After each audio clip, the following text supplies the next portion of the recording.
What up, Facebook, YouTube, Twitter, Fencer, Pincer, SoundCloud, SoundClicks, your boy Tone 202. And I wanted to go ahead and do a quick Game of Thrones video and talk about the children of the forest. Now, we know that the children, okay, for one, I've never read the books. Let's just get this out there right now. I'm not an aficionado.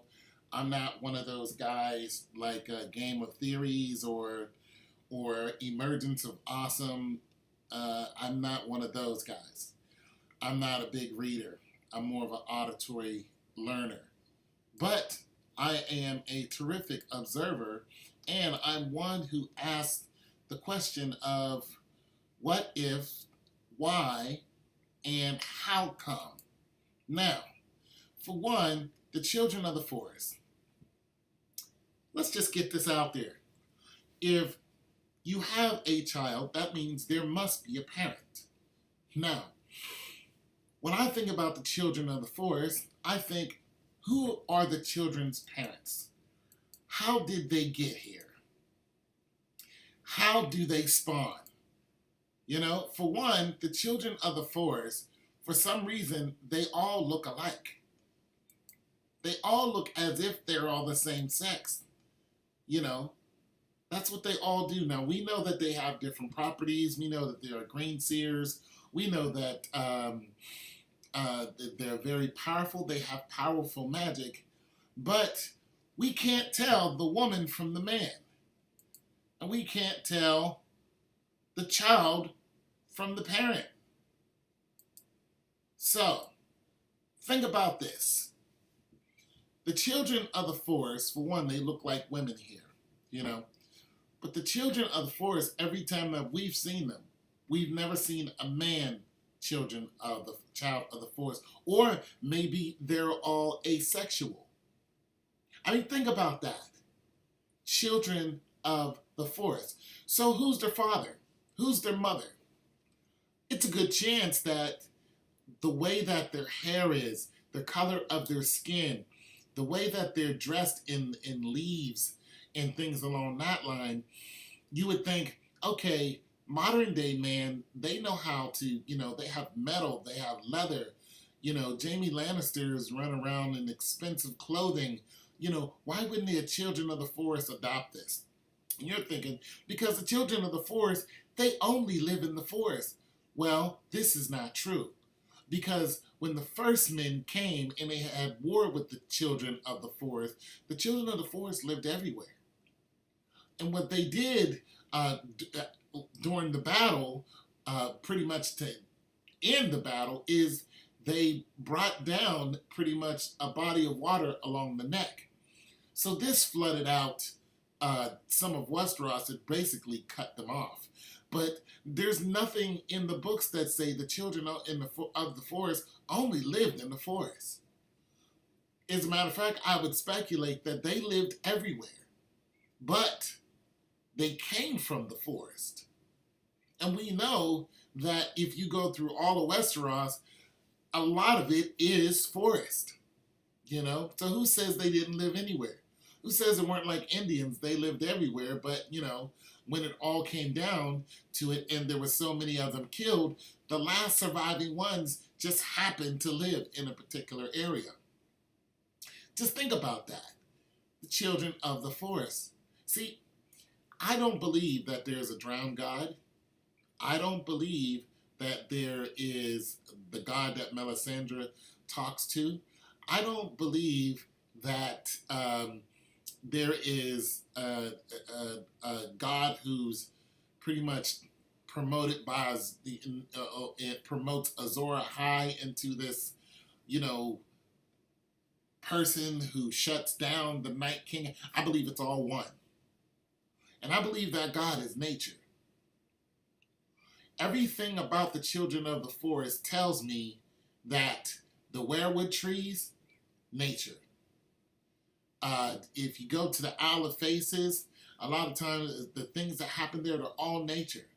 You know, and this is one reason why Westeros clowns on the Cranach men, because they live close to nature.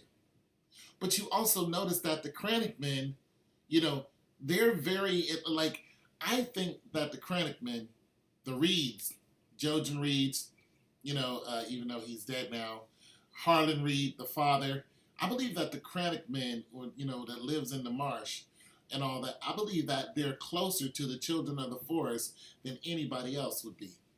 I would go as far as say they probably don't have a difference. I would think that the rest of the seven kingdoms would have a difference with the children of the forest because they're not close to nature. They're more stuck on who their name is and, who their lineage is. And they always refer back to, you know, Land the Great for the Lannisters, you know, Bran the Builder for, the Starks. They always raise the houses back to some name of some Storm King, the Baratheons, the Greyjoys, the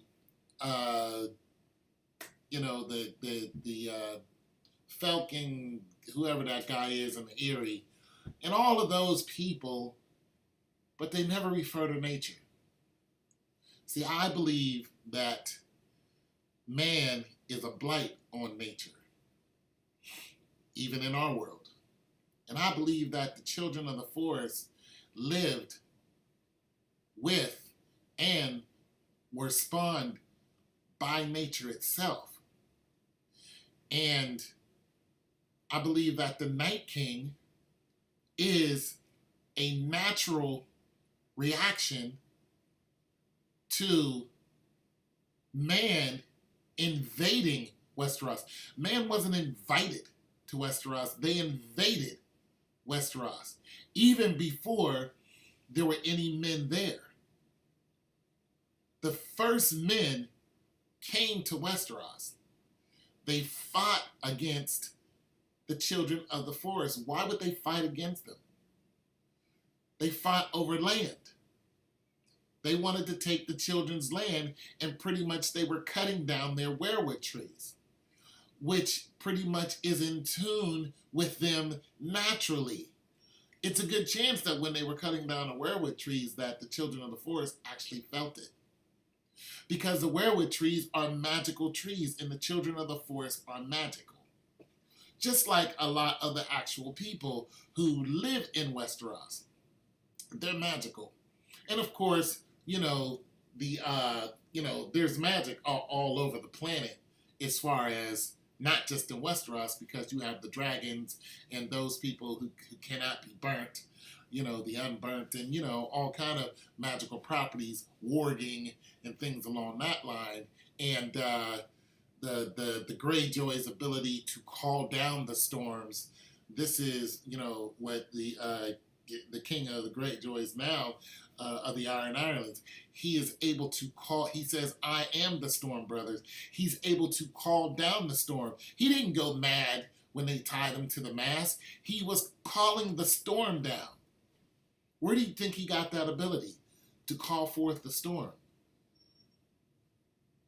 The children of the forest have the same ability. They called forth water. These people are all imbued with natural abilities to warg into an animal. All the Starks can warg into animals. Even some in not so famous families, they're able to warg into other animals. So I believe it's all a battle of nature. And I believe that man, when they came to Westeros, they upset the balance of nature. And they could have lived there peacefully, but that wasn't their state of mind. I believe the children of the forest are a natural reaction to an action. And I don't even think they were violent. Hell, they probably weren't even able to be green seers until they needed to be. I think the Night King, when they made the Night King, it was nature who made the Night King. So it's all a battle for and against nature. battling against itself because of the unnatural habitat that man has created, meaning King's Landing, with 1 million people in a cesspool doing unnatural and immoral things. It's just my thoughts. It's your boy's Tone 202. You guys can let me know what you think. But I just wanted to throw some theory out there and just have us look at certain things, especially when it comes to the Night King himself and why the Night King is. Not so much who the Night King is, but why is he? I'm going to do that video next.